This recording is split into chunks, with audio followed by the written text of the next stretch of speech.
In the early 1980s, a systematic campaign of violence unfolded in the highlands of Guatemala. This was a deliberate targeting and destruction of the Mayan people, an atrocity that remains largely unknown to many.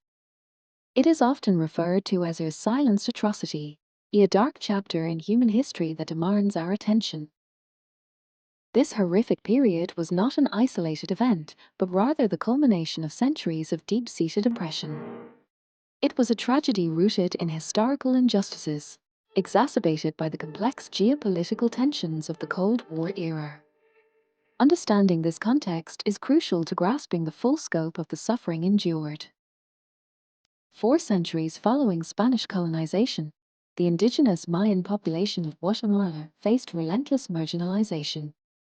They were systematically dispossessed of their ancestral lands, stripped of political power, and subjected to pervasive discrimination. This created a deeply stratified society, ripe for exploitation. By the 20th century, the simmering discontent among the Mayan people became tragically intertwined with the global ideological battle of the Cold War. The United States, driven by an intense fear of communism, actively supported authoritarian military regimes across Central America. This foreign intervention profoundly shaped the region's political landscape. In Guatemala, this external support provided the military with the resources and perceived legitimacy to unleash brutal repression. The backing from powerful international actors effectively enabled the horrific events that would later be recognized as genocide.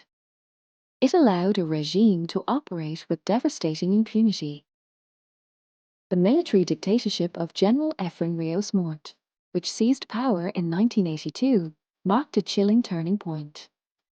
His regime claimed to be combating a burgeoning leftist guerrilla insurgency, framing its actions as a necessary measure for national security. However, this narrative served as a dangerous pretext for widespread violence.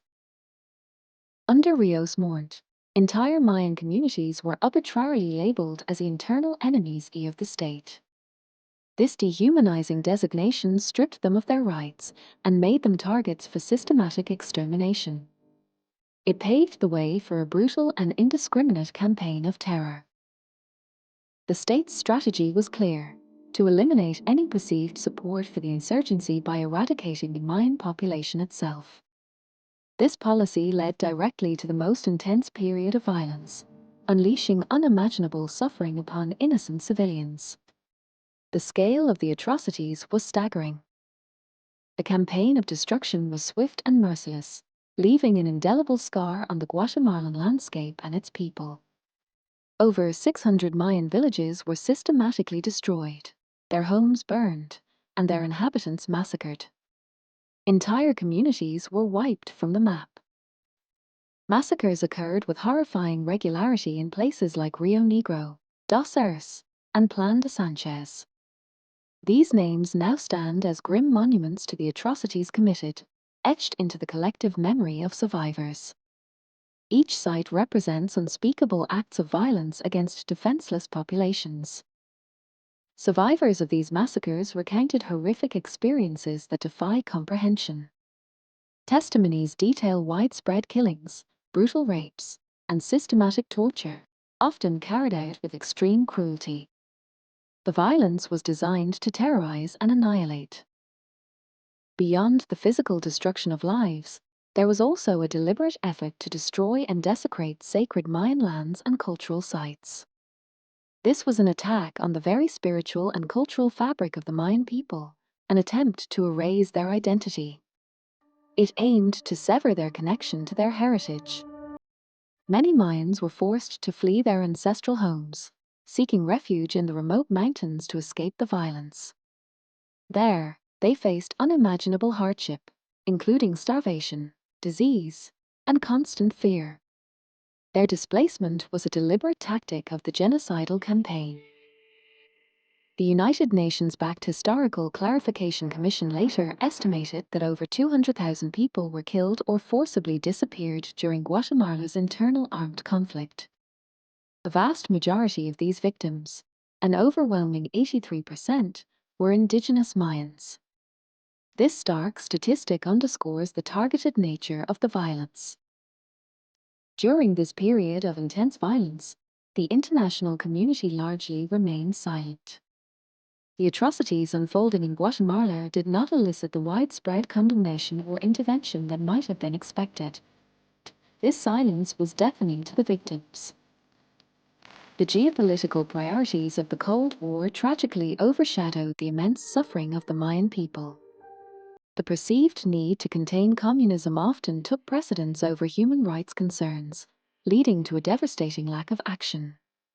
This strategic calculus had dire consequences. This international silence allowed the perpetrators of the genocide to operate with a chilling sense of impunity. Without external pressure or accountability, the military regime felt emboldened to continue its campaign of terror. The lack of global outcry effectively sanctioned the violence. For decades, survivors and their families lived in constant fear, haunted by the past and the knowledge that justice remained elusive. The delayed pursuit of accountability meant that many perpetrators walked free, perpetuating a climate of terror and injustice. The wounds of the past festered. Despite the long years of silence and impunity, the fight for justice eventually gained significant momentum. Brave survivors, human rights advocates, and legal teams tirelessly worked to bring the perpetrators to account. Their unwavering determination slowly began to shift the tide. In 2013, a landmark moment arrived when former dictator Rios Montt was convicted of genocide and crimes against humanity against the Mayan Nile people. This verdict was a historic victory, marking the first time a former head of state was found guilty of genocide in his own country. It offered a glimmer of hope for justice. However, this momentous conviction was tragically overturned just days later by Guatemala's Constitutional Court on procedural grounds.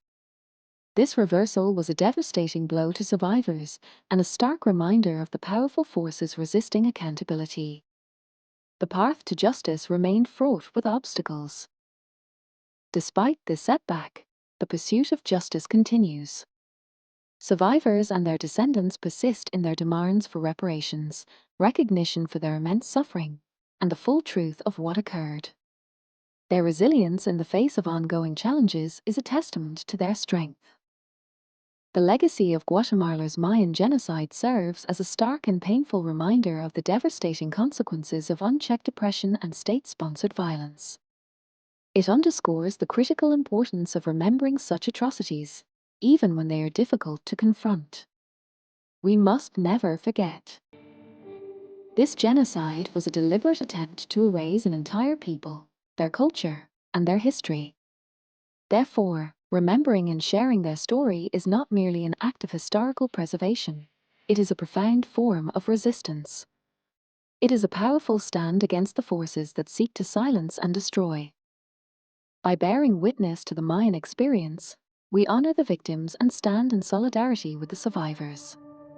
We commit ourselves to preventing future atrocities, ensuring that such horrors are never again allowed to unfold in silence.